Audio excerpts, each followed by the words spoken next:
हाय दोस्तों, आज एक और नई कहानी लेकर आया हूँ। ये कहानी है माँ का बलिदान। दोस्तों, हमने अक्सर सुना है, अक्सर पढ़ा है, अक्सर देखा है कि माँ बलिदान देती है अपने बेटों के लिए। माँ बलिदान देती है अपने बेटों के लिए। अक्सर हमने देखा है, सुना है, पढ़ा है। तो आज एक छोटी सी कहानी सुनाऊंगा आपको। ये माँ बेटे की कहानी है। माँ अक्सर रोआ करती थी, माँ रटती थी कि मेरे बेटे की शादी नहीं हो रही, मेरे बेटे की शादी नहीं हो रही। वो कहीं भी जाती थी तो लोगों को कहती थी कि मेरे बेटे की शादी नहीं हो रही। वो सबको यही कहती थी कि कोई अच्छा सा रिश्ता दिखा दो, मेरे बेटे की शादी हो जाए। उसके साथ जो पढ़ते थे लड़के, उन लोगों की शादी हो गई, उनके घर में बच्चे हैं छोटे छोटे, लेकिन मेरे बेटे की शादी नहीं हो रही। तो कुछ दिनों के बाद एक रिश्ता मिला। तब माँ खुश हो गई, माँ बहुत खुश हो गई। तभी जो लड़की थी उसने कहा कि माँ जी मैं आपसे बात करना चाहती हूँ, माँ जी मैं अकेले में आपसे बात करना चाहती हूँ। तब माँ जी ने कहा कोई बात नहीं बेटा, हम इस कमरे में जाते हैं, तुझे जो पूछना है पूछ सकती है। लेकिन पहले मैं बताती हूँ कि मेरा बेटा एक ही है और उसके आगे पीछे कोई नहीं है, मैं ही हूँ। और मेरे आगे पीछे कोई नहीं, मेरा बेटा ही है। मेरा बेटा मेरे लिए सब कुछ है, सब कुछ है। तभी वो लड़की बैठी थी, वो सोच रही थी कि मैं माँ जी को कैसे कहूँ। तभी माँ जी ने कहा कि बेटा तेरे दिल में जो भी है तू कह सकती है। तभी उस लड़की ने कहा कि माँ जी मैं आपके बेटे से शादी करना चाहती हूँ, लेकिन मेरी एक शर्त है कि जैसे ही शादी होगी मैं और आपका बेटा अलग रहने चले जाएंगे। तभी माँ सुन्न हो गई, चुपचाप बैठी रही। उसकी आंखों में आंसू आ गए कि लड़की ने क्या कह दिया, इस लड़की ने क्या कह दिया।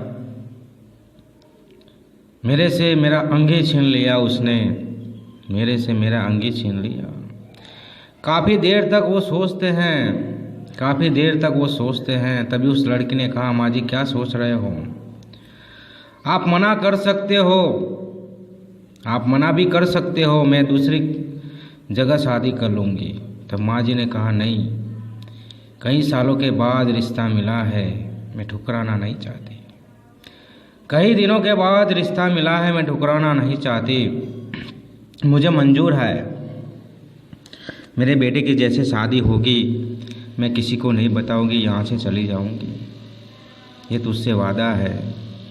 लेकिन एक बात बताती हूँ, मेरा एक ही बेटा है, उसे प्यार से मैंने बड़ा किया है, उसे कभी दुख पहुँचाया नहीं है। और तुझसे एक ही उम्मीद है मुझे कि मेरे बेटे को कभी दुखी मत करना।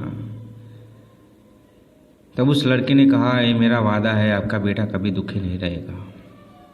तभी बेटे की शादी होती है। शादी की दौड़ धाम में बेटे को पता नहीं होता माँ कहाँ है, माँ कहाँ बैठी है। वो शादी की दौड़ धाम में होती है, शादी ख़त्म हो जाती है। दूसरा दिन सुबह उठता है, माँ दिखाई नहीं देती, पागल सा हो जाता है, माँ कहाँ गई। तब बीबी ने कहा कि उन्होंने मुझे कहा था कि मैं यात्रा धाम जा रही हूँ कुछ दिनों के लिए। बेटे ने कहा कोई बात नहीं, माँ ने बहुत मेहनत की है, बहुत मजदूरी की है, यात्रा करके आएगी। कुछ दिन बीते, माँ आई नहीं। बेटा पागल सा होने लगा, वो यहाँ वहाँ ढूंढने लगा, लेकिन माँ कहीं मिली नहीं। तो बेटा बहुत परेशान रहता था। कुछ साल बीते तो उसके घर में एक बेटे का जन्म हुआ, एक बेटे का जन्म हुआ। उस बेटे का बर्थडे मनाया जा रहा था, उस बेटे का बर्थडे मनाया जा रहा था। बेटा परेशान था, माँ मिल नहीं रही थी। तो बेटे ने कहा हम ज़्यादा खर्च नहीं करेंगे, हम कोई पार्टी नहीं करेंगे, किसी को भी नहीं बुलाएंगे। ये पैसे हैं, उन पैसों से हम वृद्धाश्रम जाएंगे और जो लोग वहाँ पे वृद्ध हैं, जिनका कोई सहारा नहीं है, उनको हम ये कंबल देंगे। तो बेटा, बहू और उसका छोटा बेटा तीनों लोग गाड़ी लेकर निकलते हैं वृद्धाश्रम में। वो कंबल बेचते हैं, वहाँ पे सबको देते हैं। तभी एक कोने में बेटे की नज़र पड़ती है, उसकी नज़र पड़ती है। वो देखते रह जाता है, स्तब्ध हो जाता है, देखते रह जाता है। वो धीरे धीरे आगे बढ़ता है और उस माँ के कंधे पे हाथ रखता है कि माँ तू यहाँ पे। तो माँ उसके सामने देखती है, माँ के आंखों में से आंसू आ जाते हैं, बेटे की आंखों में से आंसू आते हैं।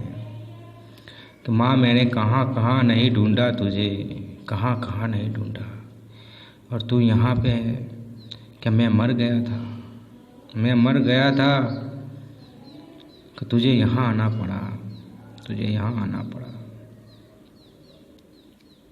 बेटा ऐसा कहकर रोने लगा, माँ भी रोने लगी। एक दूसरे को गले लगाते हैं और माँ ने कहा, बेटा जो हुआ अच्छा ही हुआ है। मैं तेरी खुशी देखना चाहती थी, तुझे खुश देखना चाहती थी, इसलिए मैं यहाँ आई हूँ।